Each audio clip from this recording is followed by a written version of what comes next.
Sebelum kita mulai diskusi, izinkan saya untuk membacakan teknis diskusi pada pagi hari ini.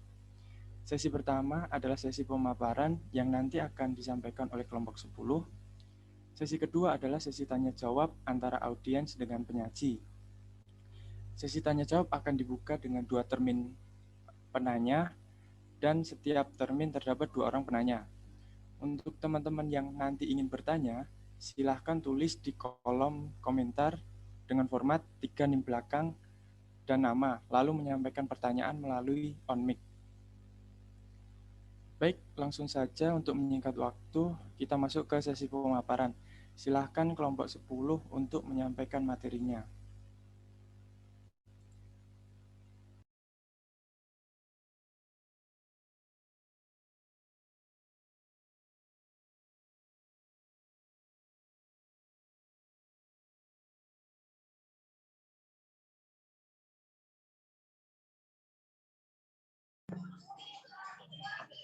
Assalamualaikum warahmatullahi wabarakatuh. Di sini kelompok kami akan menjelaskan materi tentang audit berbasis resiko. Next.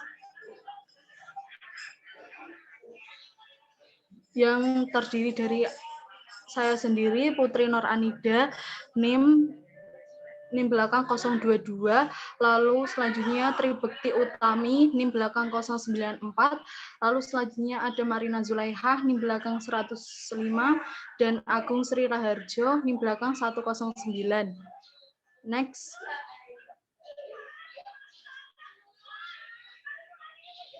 Cakupan dan ISA acuan. Audit berbasis ISA adalah sinonim dari audit berbasis resiko. Ciri penting dari audit berbasis ISA adalah audit berbasis resiko. Ciri ini terlihat dalam tahap-tahap pada bagan proses audit. ISA 200 menjadi acuan utama pada bab ini. Di samping itu ada beberapa kutipan dari ISA 315, ISA 330, dan ISA 700. Tujuan menyeluruh dari suatu audit menurut ISA 200 alinea 11 adalah sebagai berikut. Yang pertama, memperoleh asuransi yang layak mengenai apakah laporan keuangan secara menyeluruh bebas dari salah saji yang material yang disebabkan oleh kecurangan atau kesalahan untuk memungkinkan auditor memberikan pendapat mengenai apakah laporan keuangan dibuat dalam segala hal yang material sesuai dengan kerangka pelaporan keuangan yang berlaku. Lalu yang kedua yaitu melaporkan mengenai apakah laporan keuangan yang mengomunikasikan segala sesuatunya seperti yang diwajibkan ISAS sesuai dengan temuan auditor. Next.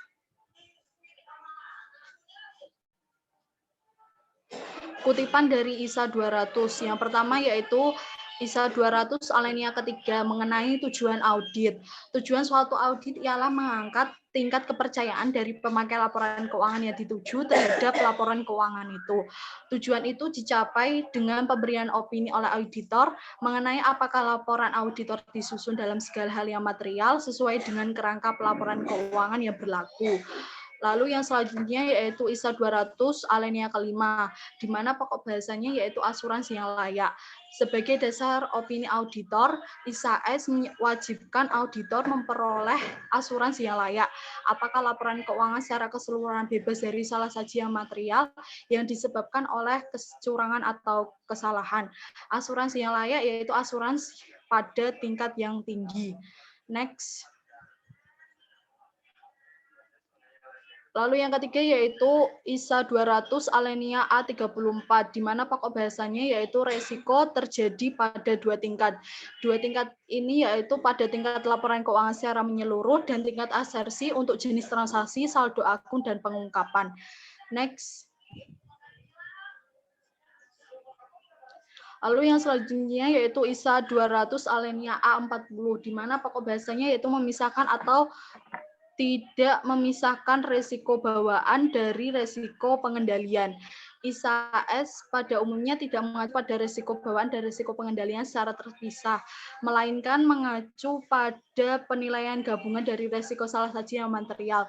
Namun auditor dapat saja memisahkan atau menggabungkan penilaian risiko bawaan dan risiko pengendalian tergantung pada teknik yang menjadi preferensi dan pertimbangan praktis. Lalu yang selanjutnya yaitu ISA 200 alinea A45, mengenai resiko audit tidak dapat dikurangi menjadi nol. Auditor tidak diharapkan akan dan tidak dapat mengurangi resiko audit menjadi nol, dan karenanya tidak dapat memperoleh asuransi yang mutlak bahwa laporan keuangan bebas dari salah sajian material yang disebabkan oleh kecurangan atau kesalahan. Hal ini disebabkan adanya kendala bawaan dalam suatu audit yang menyebabkan kebanyakan bukti audit bersifat persuasif dan bukan konklusif. Kendala bawaan suatu audit timbul dari sifat pelaporan keuangan, sifat prosedur audit, dan perlunya audit dilaksanakan dalam jangka waktu yang layak dan dengan biaya yang rendah. Next. Lalu yang selanjutnya yaitu mengenai tinjauan umum. Tinjauan umum di sini ada 5, yaitu reasonable assurance atau asuransi yang layak. Lalu yang kedua inherent limitation atau kendala bawaan. Yang kedua audit scope, lingkup audit. Yang keempat material misstatement, salah satu material. Dan yang kelima yaitu assertion atau asersi. Next.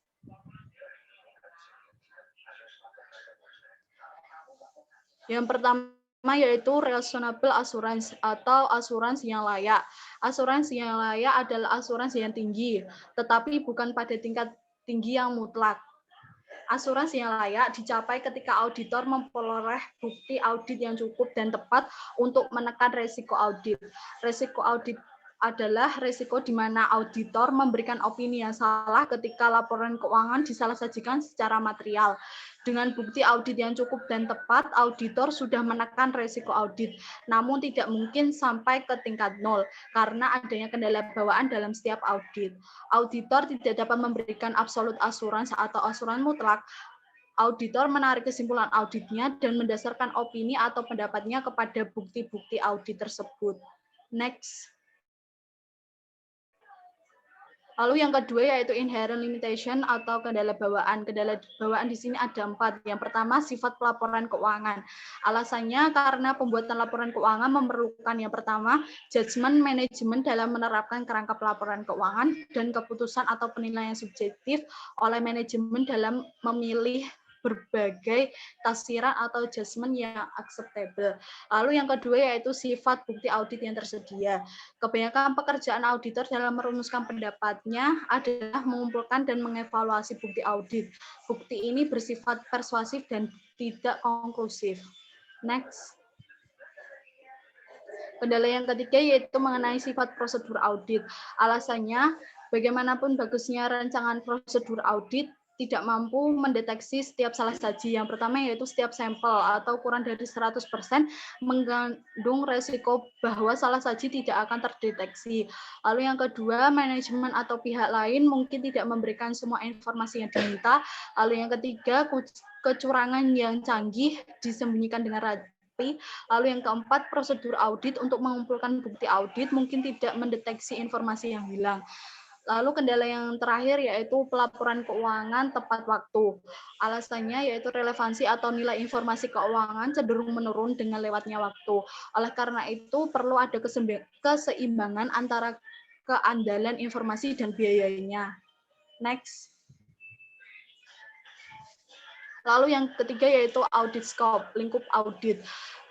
Lingkup pekerjaan auditor dan opini yang diberikannya dibatasi pada menjawab pertanyaan apakah laporan keuangan dibuat dalam semua hal yang material sesuai dengan kerangka pelaporan keuangan yang berlaku. Laporan auditor yang tidak dimodifikasi atau opini wajar tanpa pengecualian tidak menjamin keberhasilan dan daya bertahan entitas itu di masa mendatang. Wajar tanpa pengecualian juga tidak mencerminkan apakah manajemen mengelola entitas secara efektif dan efisien.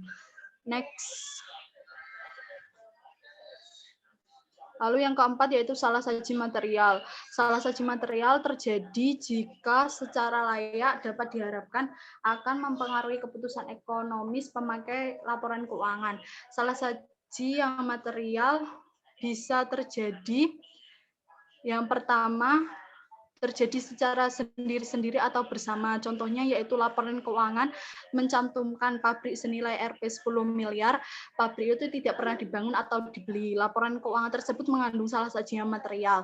Laporan keuangan dapat juga berisi beberapa salah saji yang secara agregatif atau tergabung berjumlah material.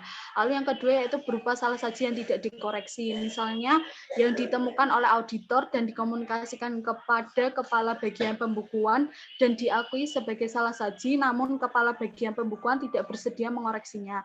Lalu yang ketiga berupa pengungkapan yang menyesatkan dalam laporan keuangan atau pengungkapan yang tidak dicantumkan dalam laporan keuangan. Ini salasaji material secara kualitatif. Lalu yang keempat yaitu berupa kesalahan atau kecurangan. Next.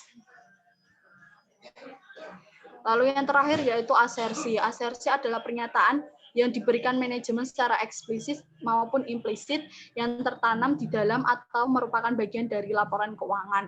Asersi ini berhubungan dengan pengakuan, pengukuran, penyajian, dan pengungkapan dari berbagai unsur laporan keuangan. Unsur laporan keuangan adalah berupa angka-angka atau jumlah dan pengungkapan. Contohnya yaitu asersi bahwa sesuatu unsur laporan keuangan sudah lengkap berkaitan dengan semua transaksi dan peristiwa yang seharusnya sudah dibukukan. Memang sudah dibukukan. Asersi-asersi ini digunakan oleh auditor untuk mempertimbangkan berbagai jenis kemungkinan salasaji yang bisa terjadi. Selanjutnya akan dijelaskan oleh teman saya.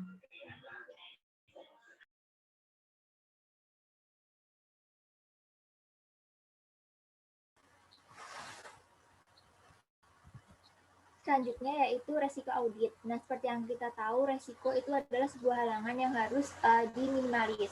Nah, untuk dalam audit sendiri, resiko yang dihadapi auditor ya yang berkemungkinan menghambat atau menghalangi auditor untuk mencapai tujuan audit, yaitu memberikan opini yang benar sesuai dengan kondisi real entitas yang diperiksa. Nah, dalam hal ini, audit itu hanya dapat menekan tingkat resiko audit menjadi lebih rendah, namun tidak bisa menghilangkan resiko tersebut. Nah, cara untuk menekan resiko audit yaitu yang pertama dengan menilai resiko salasaji material. Nah, auditor harus melakukan penilaian resiko untuk menentukan resiko salasaji material dalam laporan keuangan. Nah, selanjutnya yaitu menekan resiko pendeteksian. Auditor harus merancang dan melaksanakan prosedur audit yang tepat sebagai tanggapan terhadap resiko yang lainnya.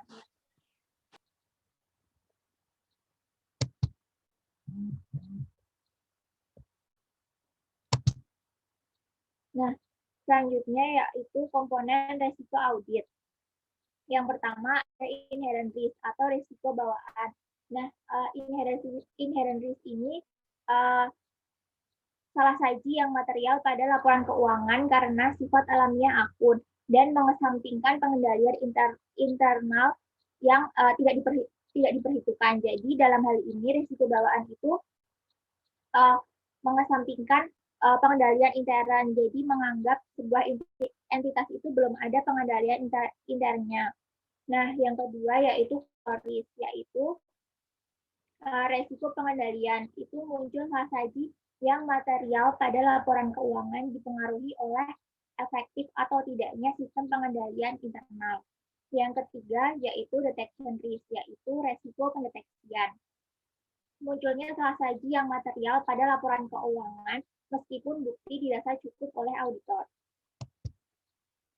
Nah, ini faktor apa saja yang mempengaruhi besarnya inherent risk. Pertama, sifat bisnis klien. Jadi, seorang auditor itu harus mengetahui sifat bisnis klien yang sedang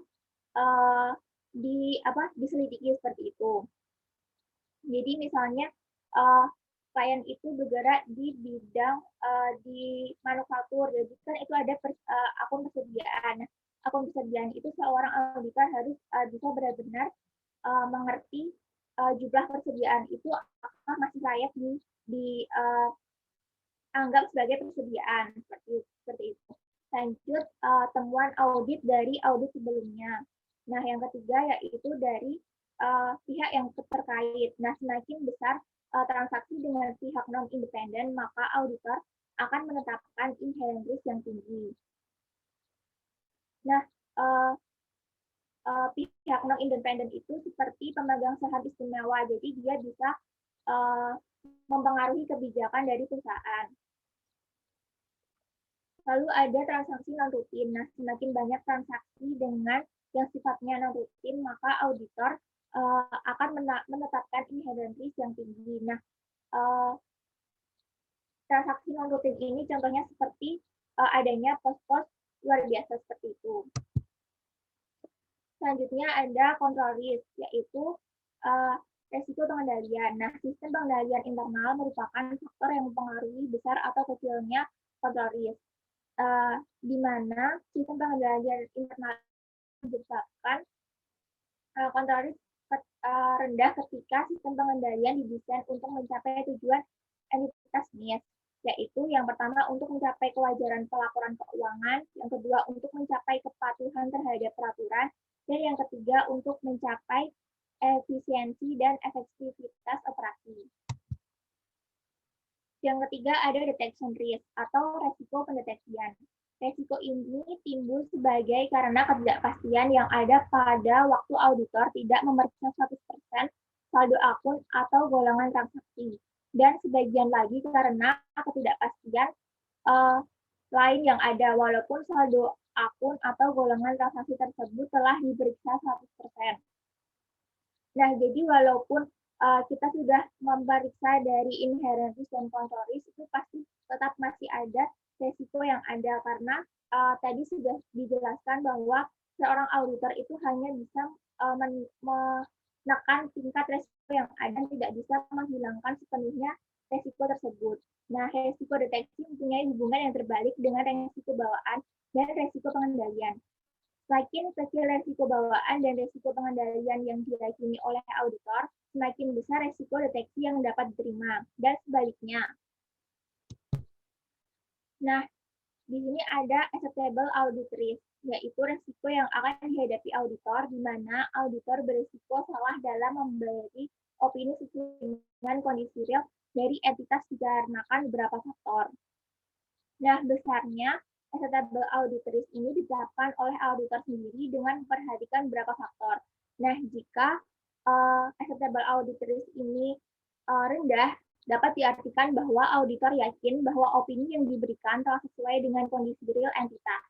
Dan jika acceptable audit risk ini tinggi, diartikan bahwa auditor kurang yakin bahwa opini yang diberikan telah sesuai dengan kondisi real entitas. Nah, di sini ada tadi kan udah ada unsur-unsurnya. Nah, di sini ada penggambaran secara matematis. Nah, tapi biasanya seorang auditor itu tidak menggunakan rumus matematis seperti ini, tapi lebih menggunakan tingkatan seperti opini rendah, sedang, atau tinggi seperti itu. Nah, gambaran matematis ini hanya untuk menggambarkan keterkaitan dari unsur-unsur yang ada. Nah, di sini kan detection risk dan acceptable audit risk itu berada di garis lurus yang sama. Nah, jadi keterkaitannya itu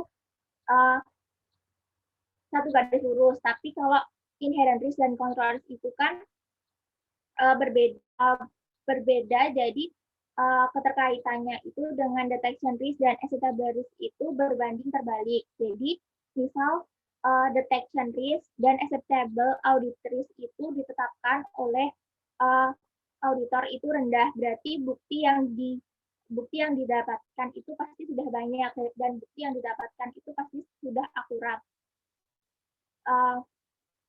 Dan inherent risk dan control risk-nya itu pasti tinggi seperti itu.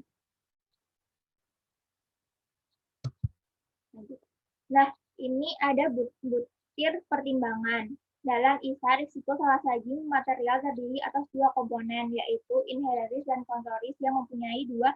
Hal tersebut merupakan satu komponen dengan istilah combined assessment atau penilaian gabungan. Namun, auditor boleh saja membuat penilaian terpisah atau gabungan tergantung metode audit yang menjadi preferensi auditor dan pertimbangan praktis. Nah, butir pertimbangan itu ada pemisahan resiko dan resiko kecurangan. Banyak inherent risk yang menyebabkan business risk dan fraud risk. Contohnya sistem akuntansi yang baru diimplementasikan. Nah, itu berpotensi menimbulkan kesalahan dan juga menjadi peluang untuk berbuat kecurangan dengan memanipulasi laporan keuangan. Nah, oleh karenanya, ketika mengidentifikasi risiko bisnis, selalu pertimbangkan apakah situasi itu membuka peluang untuk kecurangan dan peluang untuk adanya risiko bisnis seperti itu. Yang kedua adalah mencatat dan menilai risiko kecurangan.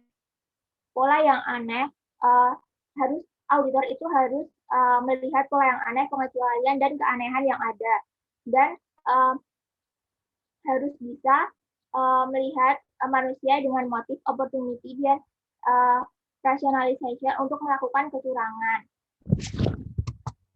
Selanjutnya ada tujuan entitas. Nah, tujuan entitas itu membuat laporan keuangan bebas salah saji yang material. Nah, pada gambar di samping itu menunjukkan baris resiko bawaan berisi semua faktor resiko bisnis dan kecurangan yang dapat menyebabkan laporan keuangan salah saji secara material.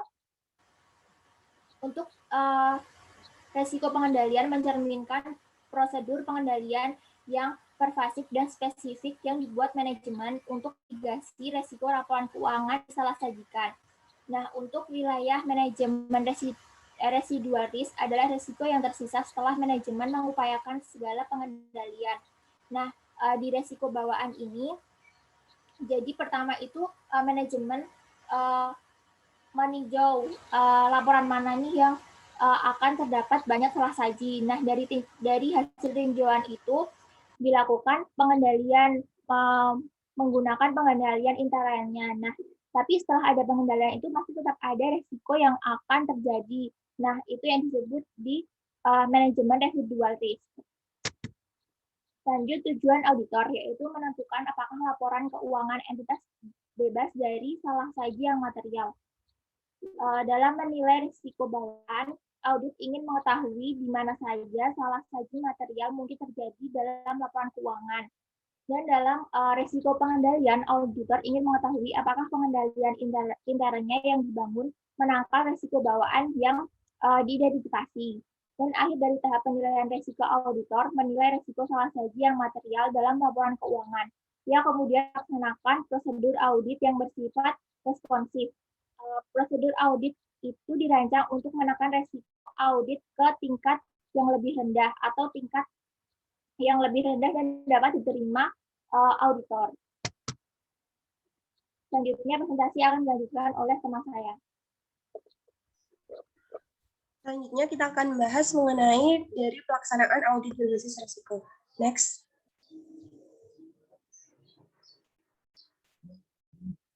Bisa di next. Bukti. Oke, jadi sebelum kita membahas bagaimana pelaksanaan dari audit berbasis risiko, kita akan bahas kutipan-kutipan dari ISA 200 sendiri yang mengenai itu pelaksanaan dari audit berbasis risiko. ISA 200 sendiri itu berisi tujuan dari keseluruhan auditor independen dan juga pelaksanaan suatu audit berdasar standar audit.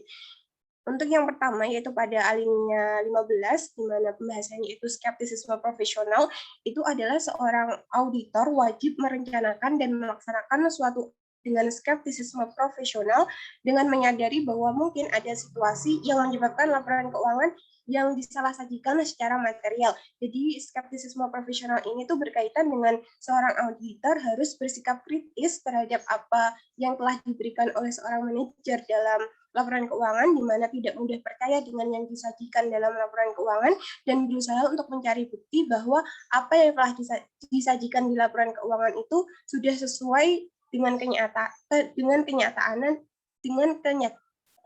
dan juga sudah sesuai dengan standar yang berlaku. Kemudian alinea ke-16 yaitu mengenai kearifan profesional. Jadi seorang auditor wajib melaksanakan kearifan profesional dalam merencanakan suatu audit atas laporan keuangan. Di sini dalam hubungannya dengan kearifan profesional, seorang auditor itu berhubungan dengan pengetahuan, skill dan juga kemampuan serta pengalaman yang dimiliki oleh seorang auditor. Di mana pengetahuan dan juga kemampuan ini itu digunakan oleh seorang auditor dalam merencanakan serta melaksanakan proses audit yang akan dilakukan nantinya. Contohnya itu dalam menentukan sebuah tingkat materialitas. Kan tidak ada secara eksplisit yang menerangkan bagaimana seorang auditor akan menentukan tingkat materialitas dari laporan keuangan. Jadi seorang auditor dengan kemampuannya yang bersikap kritis tersebut akan mengetahui tingkat materialitas yang akan ditetapkan tersebut. Kemudian alinea 17 yaitu mengenai asuransi yang layak. Jadi seorang auditor untuk memperoleh asuransi yang layak, auditor memperoleh bukti audit yang cukup dan tepat untuk menekan resiko audit ke tingkat terendah yang dapat diterima. Jadi seperti yang sudah dijelaskan sebelumnya bahwa resiko audit itu tidak bisa ditekan ke tingkat 0 karena emang seorang auditor kan hanya menguji pada beberapa sampel saja, sehingga di sini auditor hanya akan berusaha untuk menekan resiko audit ke tingkat rendah yang dapat diterima, di mana seorang auditor itu yakin bahwa bukti-bukti yang sudah didapat itu cukup dan tepat untuk nanti di akhirnya untuk menarik kesimpulan dan juga pendapat. Kemudian yang selanjutnya alinea ke-21 tentang gunakan tujuan sesuai ISA yang relevan, di mana tujuan ISA sendiri adalah untuk memperoleh asuransi yang layak dan juga melaporkan laporan keuangan apakah dia sajikan dengan wajar sesuai dengan peraturan yang berlaku atau tidak. Di mana dengan melihat tujuan dari ISA tersebut, seorang auditor dapat menentukan apakah prosedur audit tambahan di samping yang diwajibkan ISA itu emang diperlukan untuk mencapai tujuan yang dinyatakan dalam ISA atau tidak. Misalnya kan tujuannya kan untuk mencapai asuransi yang layak. Jika seorang auditor tidak yakin bahwa bukti yang diperoleh selama ini tuh kurang meyakinkan dirinya, maka seorang auditor bisa melakukan prosedur audit tambahan untuk memperoleh bukti yang lebih banyak lagi. Kemudian yang kedua adalah mengevaluasi apakah bukti audit yang cukup dan tepat itu sudah diperoleh. Jika ternyata bukti audit itu kurang meyakinkan seorang auditor, maka seperti yang pertama yaitu seorang auditor bisa melakukan prosedur audit tambahan. Next. Next bukti. Kemudian selanjutnya adalah langkah audit berbasis resiko. Yang pertama adalah risk assessment atau penilaian resiko. Jadi pada awal audit berbasis resiko itu seorang auditor akan mengidentifikasi serta menilai resiko salah saji yang material yang mungkin saja terjadi pada laporan keuangan yang disajikan oleh seorang manajer. Jadi di sini seorang auditor akan menduga-duga di mana kesalahan umum yang mungkin terjadi pada laporan keuangan yang telah disajikan. Kemudian baru yang kedua yaitu risk response atau menanggapi resiko. Jadi setelah seorang auditor itu mengidentifikasi resiko apa yang mungkin saja terjadi, maka seorang auditor akan menanggapi resiko tersebut mulai dengan merancang serta melaksanakan proses audit yang akan dilakukan. Misalnya untuk mendapatkan keandalan bukti yang cukup, maka seorang auditor akan melakukan proses audit dengan yang misalnya kayak inspeksi. Jadi nanti bukti audit yang didapatkan memiliki keandalan yang tinggi dan juga di sini juga seorang auditor akan melakukan proses audit di mana untuk menemukan bukti untuk menekankan apakah resiko yang diidentifikasi pada tahap pertama itu emang terjadi atau tidak. Jika ternyata apa yang diidentifikasi itu membuktikan bahwa itu tidak terjadi, maka berarti nanti di tahap selanjutnya pada laporan, maka seorang auditor akan memberikan pendapat wajar tanpa pengecualian. Kemudian yang ketiga yaitu reporting atau pada tahap pelaporan. Jadi pada tahap sebelumnya seorang auditor menemukan bukti-bukti dari audit yang telah dilakukan, beliau akan melakukan pengujian, melakukan evaluasi terhadap bukti-bukti tersebut, kemudian merumuskan pendapatnya dan juga menerbitkan laporan yang tepat. Kemudian selanjutnya kemudian adalah pertanyaan utama dalam 3 tahap audit berbasis risiko. Yang pertama pada tahap risk assessment atau penilaian risiko. Jadi seorang auditor akan mempertanyakan pada dirinya yaitu peristiwa apa yang jika terjadi berpotensi mengakibatkan salah saji yang material dalam laporan keuangan. Jadi di sini seorang auditor akan berusaha untuk mengidentifikasi di mana salah saji itu bisa saja terjadi. Risk response. Jadi pertanyaan yang muncul yaitu apakah peristiwa yang diidentifikasi pada tahap pertama memang terjadi dan mengakibatkan salah satu material dalam laporan keuangan.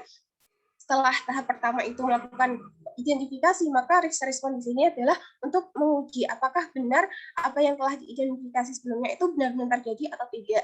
Kemudian yang ketiga adalah reporting atau pelaporan, yaitu pertanyaan yang muncul yaitu opini audit apa yang tepat, di mana itu didasarkan pada bukti audit yang diperoleh pada tahap sebelumnya yang harus diberikan atas laporan keuangan tersebut. Bisa saja setelah melakukan evaluasi tersebut, seorang auditor akan memberikan wajar tanpa pengecualian ataupun wajar dengan pengecualian, disclaimer, ataupun lainnya kayak gitu.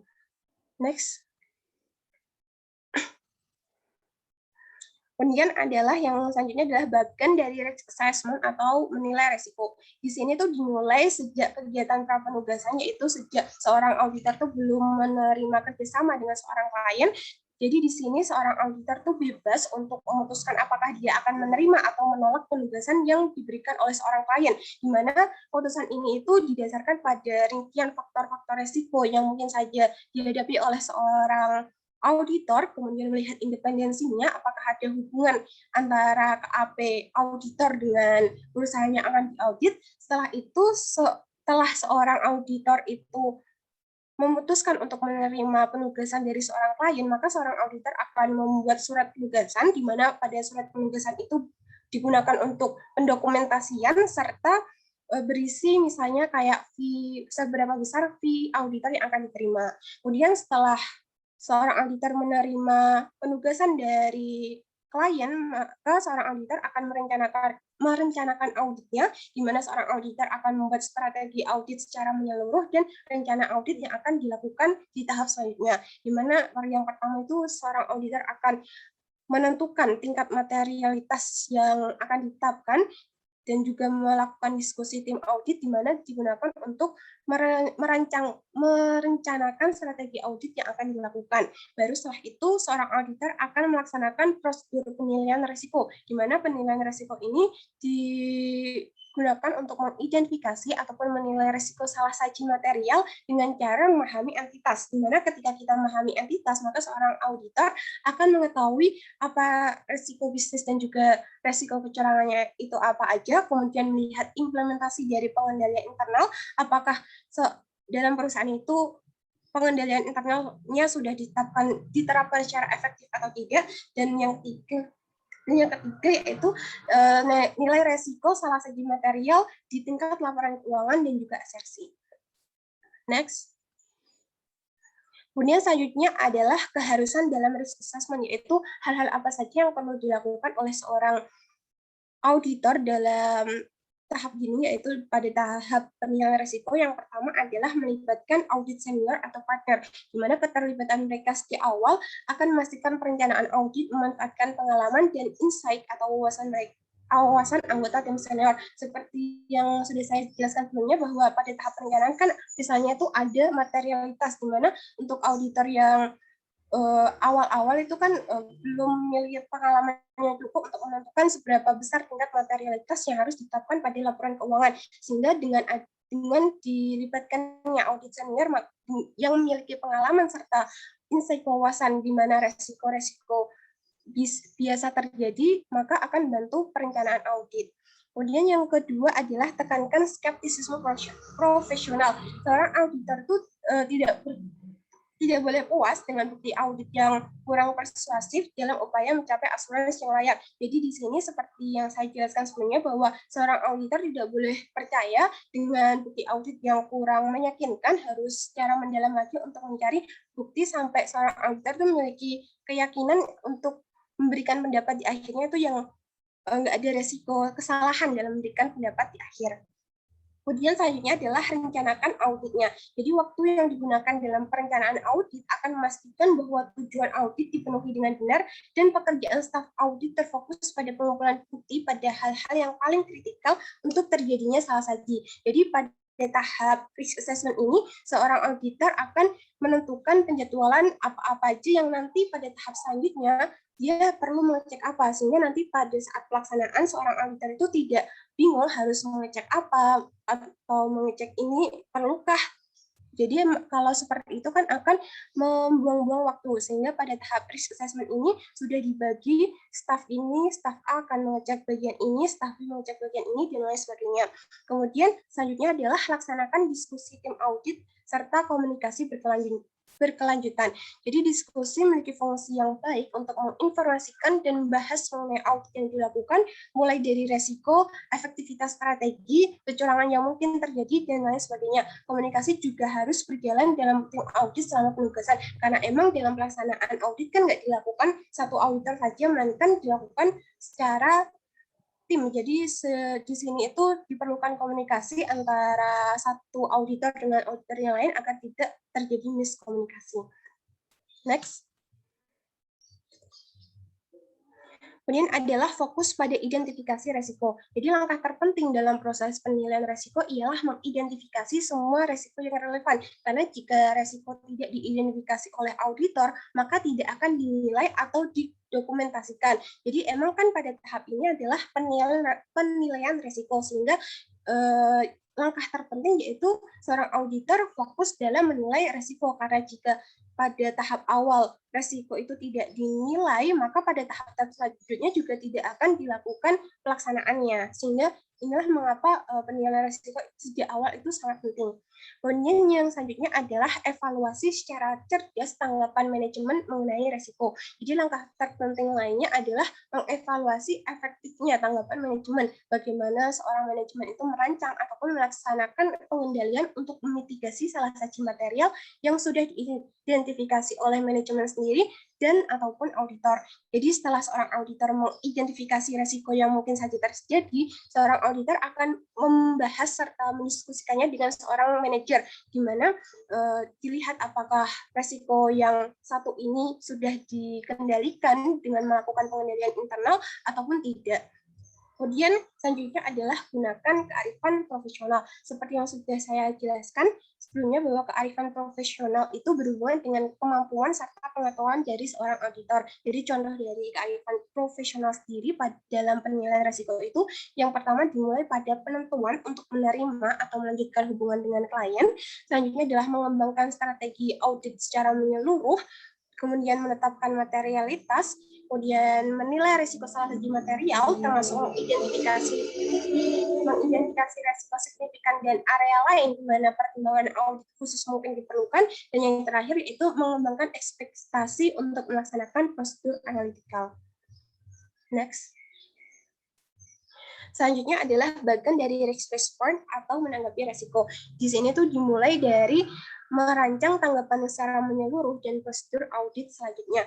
Di sini di mana pada tahap selanjutnya kan seorang auditor baru mengidentifikasi resiko-resiko yang mungkin saja terjadi. Jadi pada tahap ini seorang auditor memberi tanggapan terhadap resiko salah satu material yang dinilai tersebut, apakah intensitasnya itu sering terjadi atau memiliki dampak yang besar atau tidak. Di mana pada tahap ini seorang auditor akan memfikskan strategi secara menyeluruh yang akan dilakukan, kemudian bertanggapan secara menyeluruh tadi yang mana berdampak besar, maka diperlukan pemeriksaan yang lebih lanjut, dan pada tahap ini juga rencana audit yang mengaitkan resiko salah satu material yang dinilai ke prosedur. Jadi seorang auditor akan memutuskan prosedur apa yang perlu dilakukan, misalnya untuk mendapatkan keandalan yang tinggi seperti melakukan inspeksi, konfirmasi, dan lain sebagainya.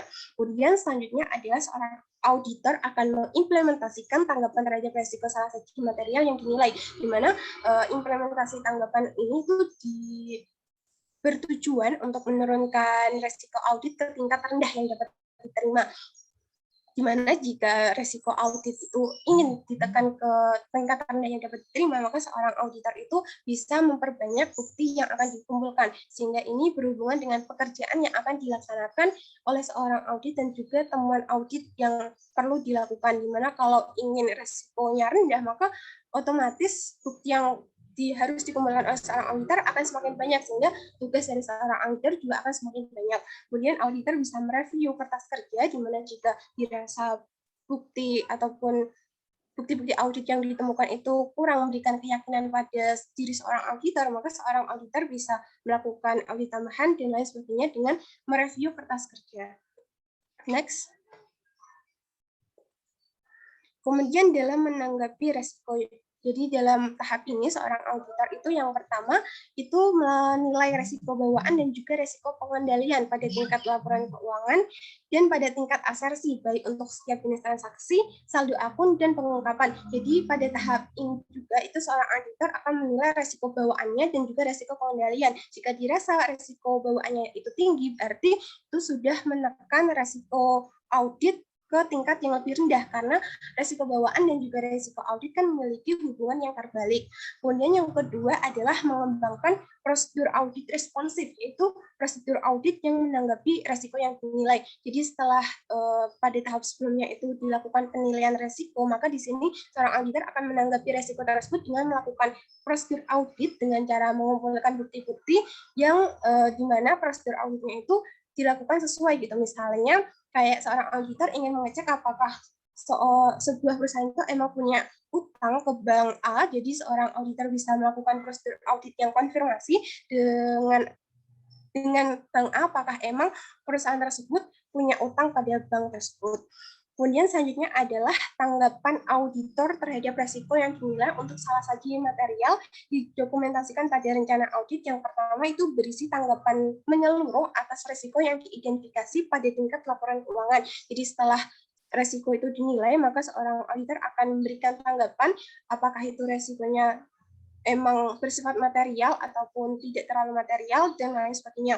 Kemudian yang kedua adalah menangani area laporan keuangan yang material. Jadi setelah memberikan tanggapan, maka jika pada salah satu jika ada salah satu yang memang berdampak besar dan sangat material, maka seorang auditor bisa memfokuskan untuk memeriksa pada area tersebut. Kemudian yang ketiga adalah berisi sifat, luasnya, dan penjadwalan prosedur audit spesifik untuk menanggapi resiko yang dinilaikan. Pada tahap sebelumnya kan dibuat penjadwalan yang dilakukan. Jadi pada tahap ini seorang auditor akan menanggapi apakah emang jadwal tersebut sudah cukup untuk mendapatkan bukti yang meyakinkan dirinya atau tidak. Next. Selanjutnya adalah beberapa hal yang menjadi pertimbangan dalam merencanakan kombinasi prosedur audit. Yang pertama adalah uji pengendalian. Jadi pada tahap ini tuh dilakukan identifikasi pengendalian inter yang relevan yang jika diuji dapat mengurangi lingkup prosedur substantif lainnya. Jadi seorang auditor bisa melakukan pengujian terhadap pengendalian internal yang dilakukan oleh seorang manajer dalam perusahaannya. Jika ternyata pengendalian internalnya itu sudah berjalan secara efektif, maka seorang auditor tidak perlu melakukan prosedur yang lain karena emang sudah dibatasi ataupun sudah resiko-resiko adanya salah satu itu sudah efektif dengan adanya maksudnya udah kecil dengan adanya prosedur adanya pengendalian internal yang sudah ditetapkan oleh seorang manajer. Kemudian adalah mengidentifikasi setiap asersi yang tidak dapat ditangani dengan prosedur substansif saja. Jadi dia berhubungan dengan misalnya kalau prosedur substansif lainnya tuh tidak bisa hanya dilakukan pada itu saja, maka seorang auditor tuh bisa melihat pengendalian internal yang dilakukan oleh perusahaannya, apakah pengendaliannya itu efektif atau tidak. Kemudian kedua adalah prosedur analytical substantif, yaitu prosedur di mana jumlah total suatu arus transaksi dapat diperkirakan dengan cukup tepat berdasarkan bukti yang tersedia. Jadi ini dilakukan dengan membandingkan data keuangan dengan data non-keuangan. Kemudian yang ketiga adalah pendadakan atau unpredictability. Contohnya itu melakukan inspeksi yang dilakukan tanpa pemberitahuan waktu dan tempat mana yang akan dikunjungi. Jadi ini untuk yang misalnya perusahaan yang memiliki banyak cabang. Jadi seorang auditor tidak akan menunjukkan kapan dia akan datang ke tempat tersebut dan cabang mana yang akan dia kunjungi. Di mana dengan pendadakan ini akan mendapatkan bukti dengan keandalan yang tinggi karena kan tidak ada pemberitahuan sehingga apa yang ada di lapangan itu ya apa adanya seperti biasa kayak gitu. Kemudian yang keempat adalah manajemen overhead. Jadi auditor juga mempertimbangkan perlunya prosedur audit yang spesifik mengenai kemungkinan manajemen overhead atau keputusan manajemen untuk meniadakan atau mengabaikan pengendalian dengan membuat pengecualian. Jadi di sini seorang auditor kan biasanya manajer itu tidak mau ada beberapa prosedur yang tidak mau dilakukan pada audit yang dilakukan. Sehingga di sini seorang auditor juga perlu untuk membuat prosedur audit yang lainnya yang emang diterima oleh seorang manajer. Kemudian yang kelima adalah significant risk, yaitu resiko salah satu yang dinilai begitu besarnya yang menurut pendapat auditor akan memerlukan pendapat audit khusus. Sehingga di seorang auditor juga perlu yang namanya memiliki bukti yang memiliki keandalan yang tinggi, contohnya seperti bukti dengan adanya inspeksi. Next.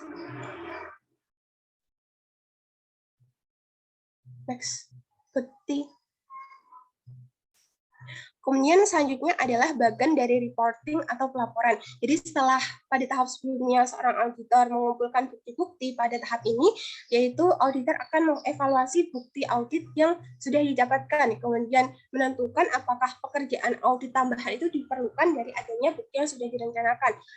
Jika seorang auditor itu merasa bukti yang didapatkan itu kurang meyakinkan dirinya, maka seorang auditor bisa melakukan audit tambahan, di mana ini juga memperhatikan faktor resiko baru dan juga prosedur audit yang telah dilakukan, kemudian perubahan materialitas, di mana jika ternyata materialitas yang ditetapkan sebelumnya tinggi dan bukti yang didapatkan itu kurang, maka seorang auditor bisa menurunkan materialitas untuk mendapatkan bukti tambahan yang baru. Kemudian adanya komunikasi dan juga kesimpulan atas prosedur audit yang telah dilaksanakan. Jadi setelah evaluasi audit kan tadi seorang auditor akan menentukan apakah perlu adanya pekerjaan tambahan atau tidak. Jika iya, maka seorang auditor akan kembali pada tahap pertama, yaitu pada tahap penilaian resiko. Jika tidak, maka seorang auditor akan langsung membuat laporan audit, di mana seorang auditor akan merumuskan opini berdasarkan temuan audit yang sudah didapatkan tersebut, di mana opini yang diberikan oleh seorang auditor merupakan keputusan yang penting bagi para pemilik kepentingan, dan juga terakhir seorang auditor akan menandatangani opini yang telah diberikan tersebut. Next. Selanjutnya adalah tahap laporan digunakan untuk yang pertama adalah menentukan perubahan dalam tingkat resiko yang dinilai. Jadi jika dirasa resiko yang dinilainya itu terlalu tinggi dan seorang auditor tidak yakin dengan pendapatnya itu udah benar atau tidak, maka seorang auditor bisa menurunkan resikonya. Kemudian yang kedua adalah menentukan apakah kesimpulan yang ditarik dari pekerjaan audit itu sudah tepat atau tidak. Jika keyakinan dari seorang auditor untuk membuat kesimpulan itu kurang, maka seorang auditor bisa melakukan audit tambahan. Kemudian yang ketiga adalah menentukan apakah ada situasi mencurigakan yang dialami, dan yang keempat adalah menentukan risiko tambahan yang sebelumnya tidak teridentifikasi. Kemudian langkah setelah kesimpulan itu dicapai adalah yang pertama itu seorang auditor akan melaporkan temuan auditnya itu kepada manajemen dan juga TCWG atau Discharge with Governance, dan yang kedua adalah opini audit itu dirumuskan dan keputusan mengenai redaksi yang tepat untuk laporan audit harus dibuat. Selanjutnya akan disampaikan oleh teman saya.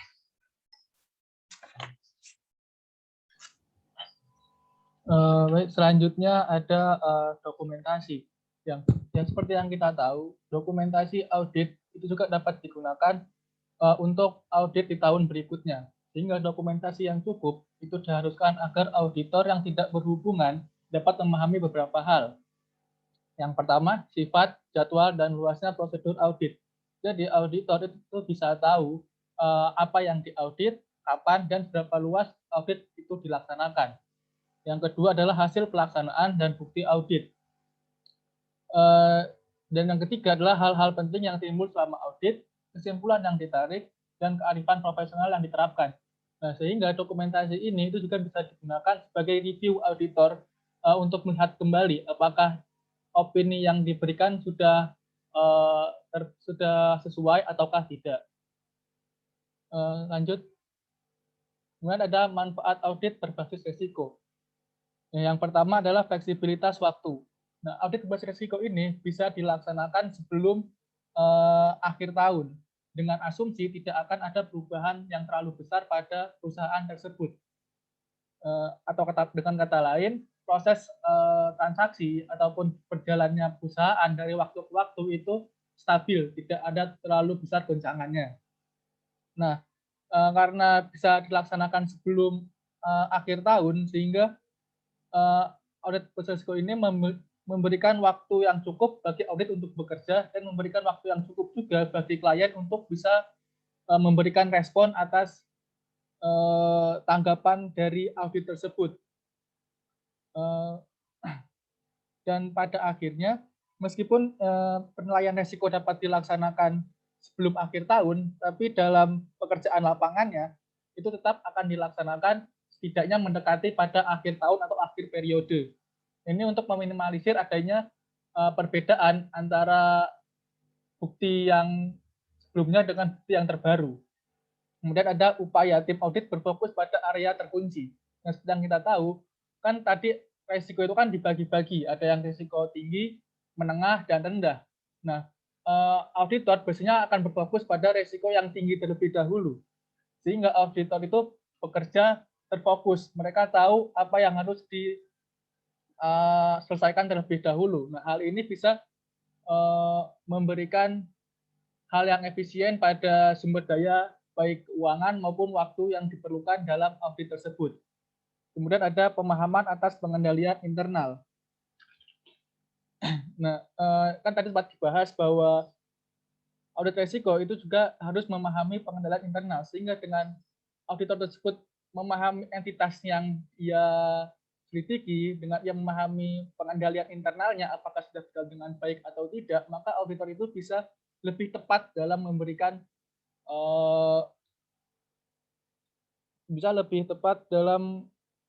pengambilan keputusannya, sehingga dia juga bisa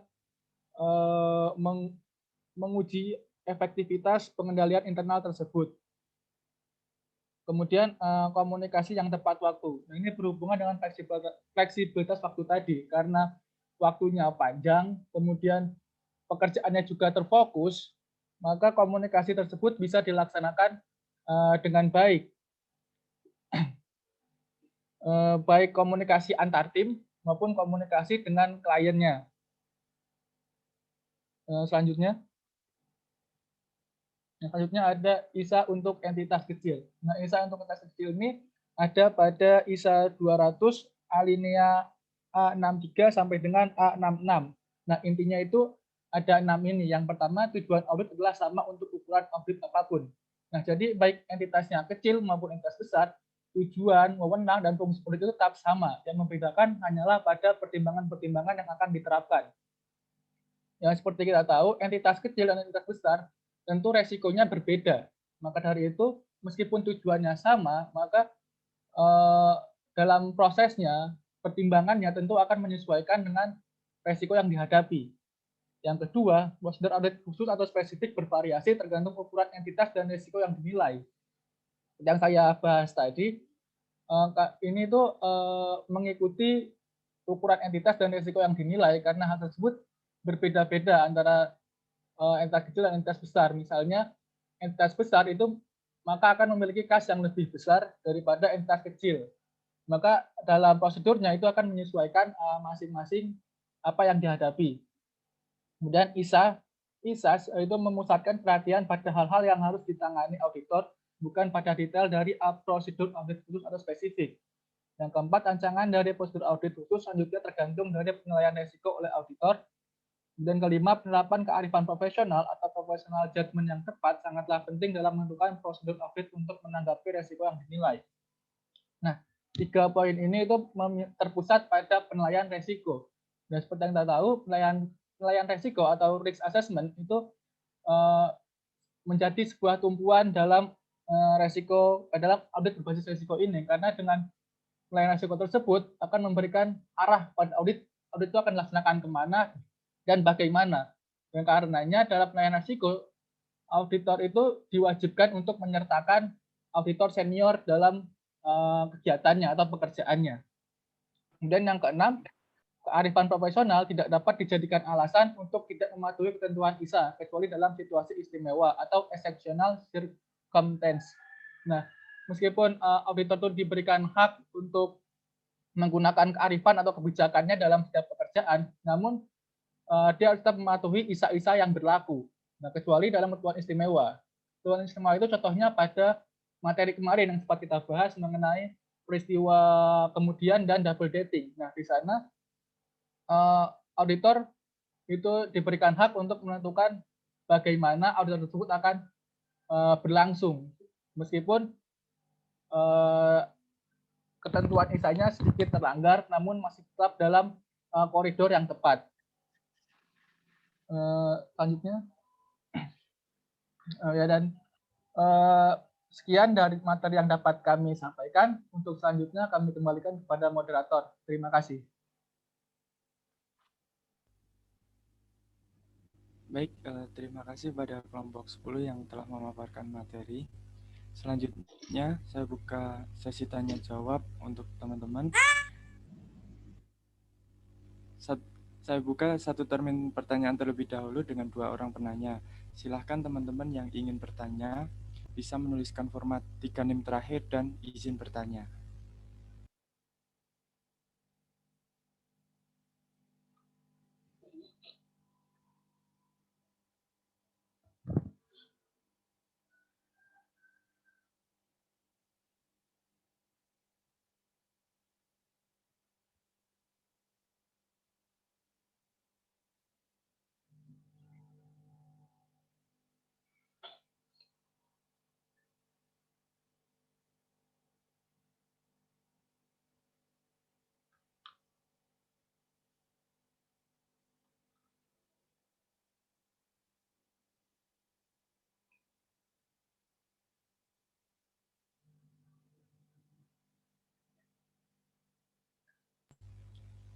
Baik, udah ada satu penanya, ada Mbak Laila.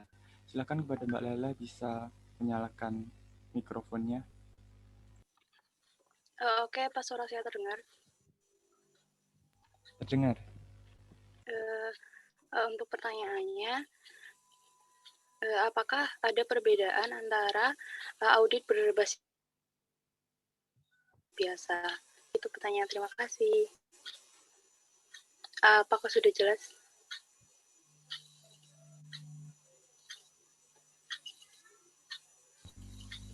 Mungkin bisa diulangi sekali lagi, Mbak Laila. Iya, pertanyaannya, apakah ada perbedaan antara audit berbasis resiko dengan audit konvensional atau audit biasa? Terima kasih. Baik, sama-sama. Bagaimana kelompok 10, apakah mau langsung dijawab atau ditampung terlebih dahulu? Ditampung dulu sih. Baik, sambil menunggu kelompok 10 mendiskusikan, saya mau membacakan pertanyaan dari Mbak Ambar. Izin bertanya, kan itu IR, CR, dan DR, dan AR merupakan satu rangkaian. Nah, bagaimana contoh realnya di lapangan? Bagaimana kelompok 10? Apakah pertanyaannya ditampung terlebih dahulu?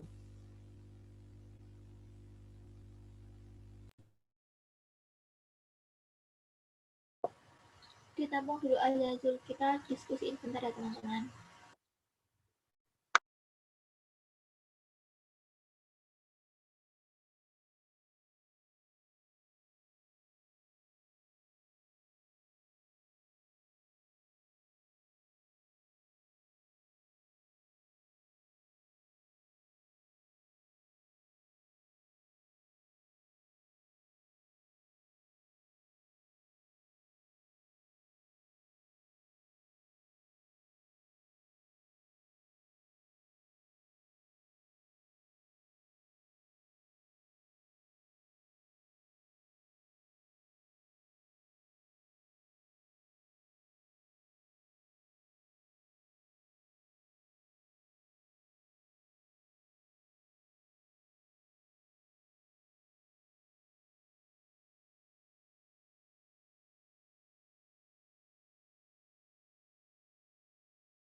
izin menjawab. Iya. Dengar nggak suara aku? Kurang keras.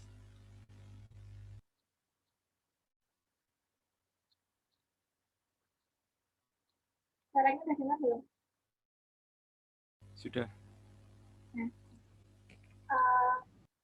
tadi kan saya menjelaskan tentang inherent risk, control risk, terus ada detection risk, dan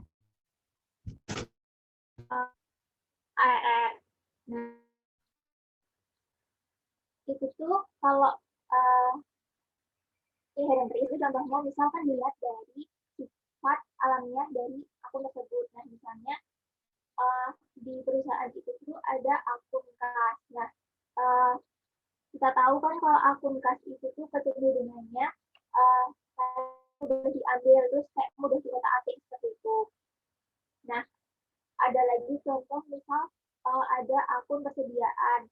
Nah, itu tuh seorang auditor harus bisa mengetahui persediaan yang ada di dalam entitas itu tuh masih bisa disebut sebagai persediaan atau tidak, seperti itu. Nah, ada lagi akun misal piutang dan utang. Nah, itu kan suatu entitas pasti kalau dalam laporan keuangan itu mempunyai kecenderungan tingkat piutangnya itu masih lebih besar daripada hutang, seperti itu. Nah, jadi dari peninjauan dari inherent risk itu, dari peninjauan akun-akun yang tersedia, seorang auditor itu harus bisa benar-benar mengetahui jumlah misalnya jumlah kas yang tertera di laporan keuangan dengan yang benar ada itu di lapangan benar-benar ada secara fisiknya atau tidak, seperti itu. Nah, dari peninjauan secara inherent risk itu selanjutnya auditor akan mengembangkan peninjauannya di control risk, seperti itu. Nah, di resiko pengendalian ini kan tadi udah ada peninjauan dari akun-akun yang tersedia. Nah, dari akun-akun yang tersedia itu tuh bisa kecenderungannya itu apakah bisa diminimalisir dengan kebijakan yang telah ditetapkan oleh sebuah entitas tersebut. Nah, misalnya jika ada pengeluaran melebihi 5 juta, itu tuh harus ditandatangani oleh manajer. Nah, misalnya laporan itu tuh lupa ditandatangani oleh manajer. Jadi ada oknum-oknum yang curang, terus yang nominal yang terbilangnya itu belum ditulis, tapi yang di laporan keuangan itu hanya di laporan yang mau disajikan itu cuma ada nominal yang cuma ada nominalnya tapi belum ada terbilangnya. Itu kan pasti mudah untuk dimanipulasi, misalnya menambah 01 di belakang. Nah, itu kan sangat materialitas sekali, seperti itu. Nah, jadi pengendalian dari sisi indirect itu juga harus ditinjau apakah pengendalian yang ditetapkan itu bisa meminimalisir kecurangan bawaan tadi. Nah, misal dari inherent risk dan control risk itu udah diperiksa, tapi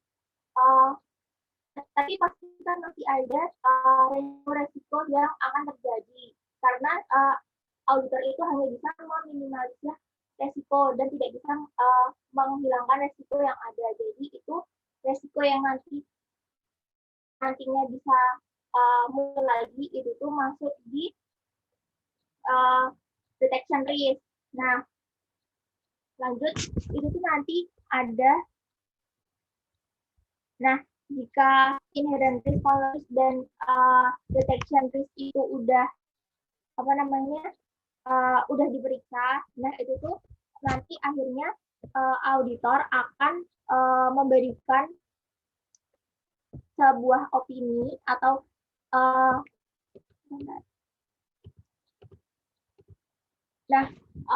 sebuah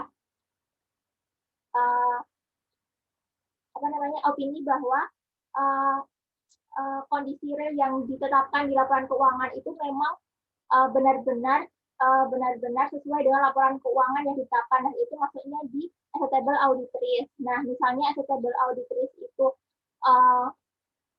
dari auditor menetapkan rendah, berarti itu benar-benar yakin dengan laporan keuangan yang diperiksanya dengan kondisi real entitas. Tapi kalau misalnya acceptable audit risk-nya itu tinggi, berarti auditor itu kurang yakin bahwa opini yang diberikan telah sesuai dengan kondisi real entitas tersebut. Nah, itu juga dari acceptable audit risk itu juga berpengaruh dalam adjustment risk yang di awal. Nah, kalau misalnya acceptable audit risk yang ditetapkan itu salah, itu tuh seorang auditor bisa dituntut dengan menggunakan adjustment risk yang telah disetujui di awal. Seperti itu. Gimana, Mbak? Apa teman-teman ada yang mau menambahi atau menambah?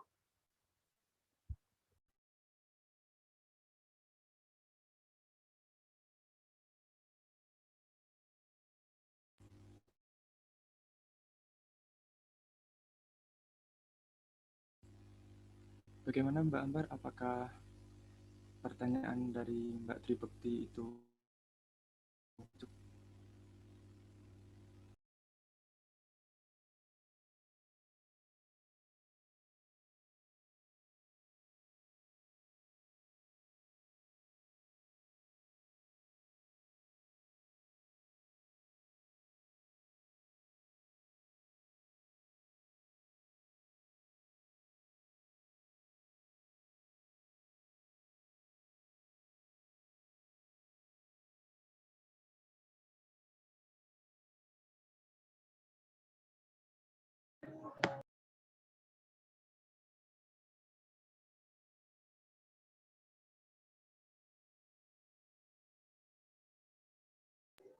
Izin menjawab pertanyaannya Mbak Laila.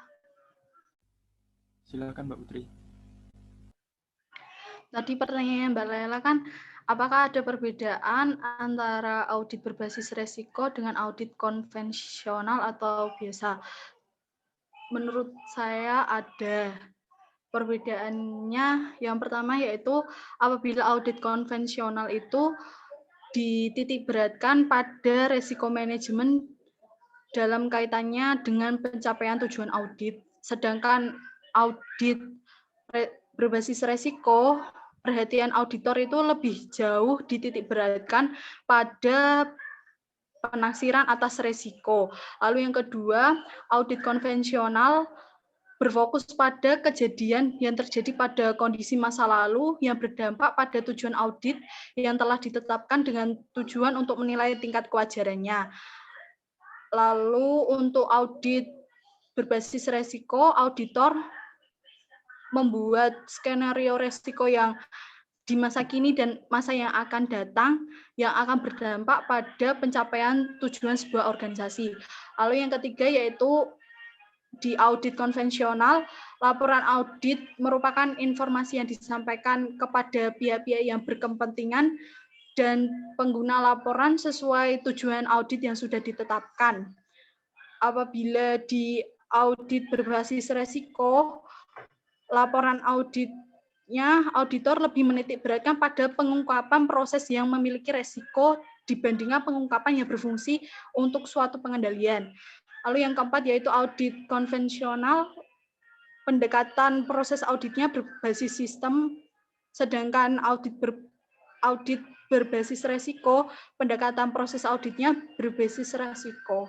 Seperti itu. Apakah bisa dipahami atau ada yang mau menambahkan?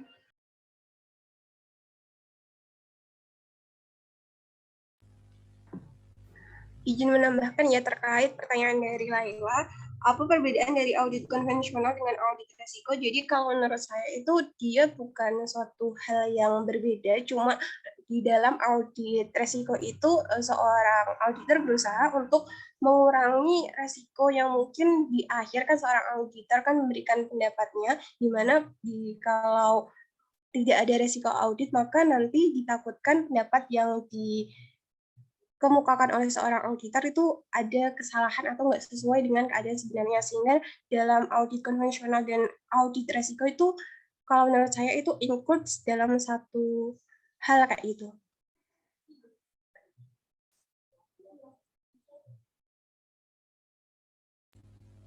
Bagaimana Mbak Laila? Apakah sudah cukup? Izin Angga, berarti apakah audit berbasis risiko ini akan menggantikan atau kapan kita akan menggunakan audit yang biasa atau kapan kita akan menggunakan audit berbasis risiko?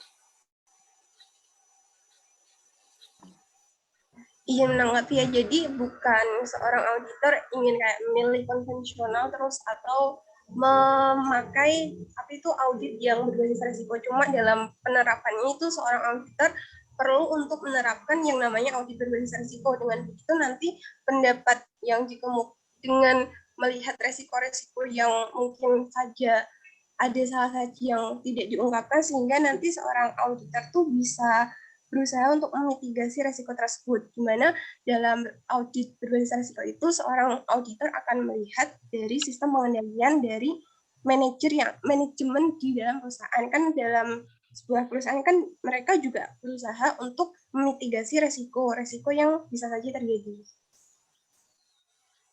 Paham nggak? Berarti saat melakukan audit konvensional pun mereka juga melakukan audit berbasis risiko secara bersamaan. Iya. Tapi tadi tetap ada perbedaan.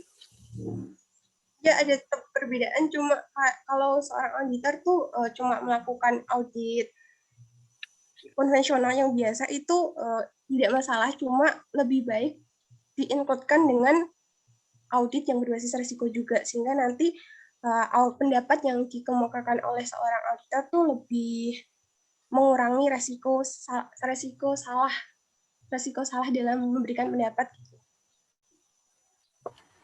Izin menambahi, dengar nggak suaraku? Benar. Nah, jadi tuh kalau audit konvensional, jadi tuh kan tadi udah dijelaskan tahapan-tahapan dalam perencanaan audit, dari penerimaan klien, terus meninjau background bisnis kliennya itu seperti apa. Nah, dari situ tuh seorang auditor itu jadi bisa menetapkan langkah-langkah apa saja yang harus ditetapkan dalam pengauditan laporan keuangan seperti itu. Nah, kalau misalnya di dalam peninjauan itu dan peninjauan dari penggambaran sifat bisnis klien, terus di dalam audit itu dia tuh berpikir kalau misalnya sifat bisnis klien itu tuh sangat memiliki resiko yang tinggi. Nah, dari peninjauan itu tuh berarti nanti auditor akan melakukan tahapan-tahapan dari resiko audit yang telah kami jelaskan tadi. Jadi pertama itu auditor itu akan meninjau dulu apakah perusahaan itu mempunyai banyak resiko. Nah, kalau misalnya dari peninjauan itu perusahaannya mempunyai banyak risiko, nah akan dilakukan tahapan-tahapan yang telah kami jelaskan tadi. Tapi kalau misalnya perusahaan itu dianggap resikonya itu minim, kayak misalnya perusahaannya itu baru aja, kayak tadi kan dijelaskan ada perusahaan yang kecil, terus mini perusahaan, atau perusahaannya barusan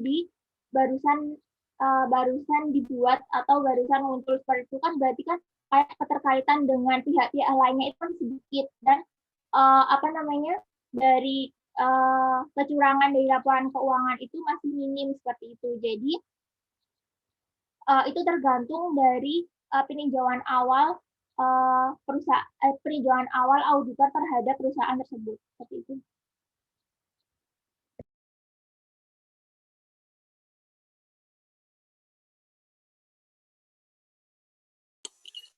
Baik, terima kasih atas jawabannya, sudah jelas.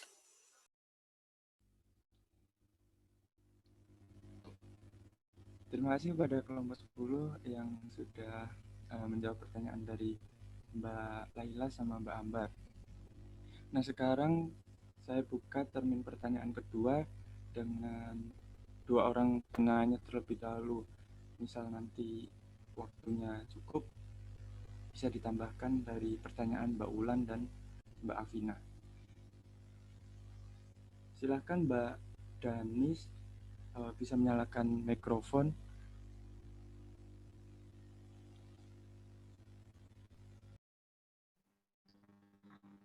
Apakah suara saya sudah terdengar? Sudah Mbak. Sudah. Saya mau bertanya, bagaimana penerapan audit berbasis risiko di Indonesia? Sudah itu saja. Apakah sudah jelas? Bagaimana kelompok 10? Apakah pertanyaannya sudah jelas atau perlu diulang? Sudah.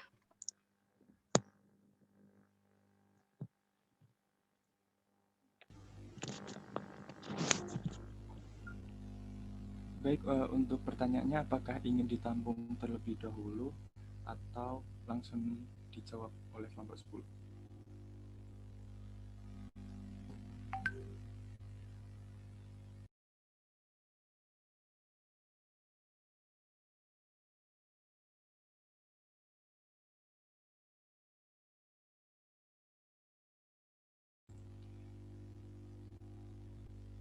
Mungkin sambil menunggu kelompok 10 untuk mendiskusikan, silahkan Mbak Anggi untuk menyampaikan pertanyaannya. Bisa on mic terlebih dahulu. Ya, cek. Halo, apa suara saya sudah terdengar? Sudah Mbak Anggi. Oke, baik. Mau tanya, untuk tadi kan ada penjelasan mengenai penerapan kearifan profesional yang tepat itu sangat penting dalam menentukan prosedur audit. Nah, berarti kalau ada kearifan profesional yang tepat, berarti ada kearifan profesional, penerapan kearifan profesional yang tidak tepat. Nah, bagaimana penjelasan, bentar, ada motor lewat. Bagaimana penjelasan mengenai penerapan kearifan profesional yang tidak tepat begitu? Apa bisa dipahami? Bagaimana kelompok 10? Apakah bisa dipahami atau perlu diulang pertanyaannya?